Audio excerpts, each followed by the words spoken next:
The Bharatiya Janata Party won a majority in 5 out of 6 municipal councils in Goa, where elections were held on March 20th. It also won a majority in Corporation of City of Panji. Panji MLA and BJP leader Babush Monsera's panel won 25 out of 30 seats in the CCP, which governs the state capital. BJP panels also won in Kankana, Kurchorem, Bicholem, Valpai and Pernam Municipal Council. A Congress-led panel won the majority only in Kunkolem Municipal Council.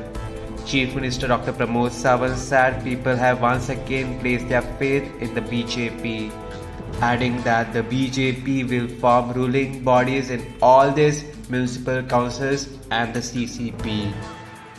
Prime Minister Narendra Modi also tweeted to thank the people of Goa for the results. Here's what PM Modi said. Thank you Goa for the continuous support to BJP.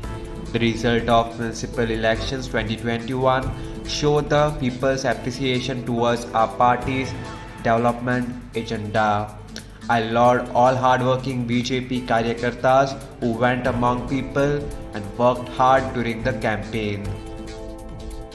Subscribe to Goa First News and Entertainment channel and click on the bell icon and never miss any update.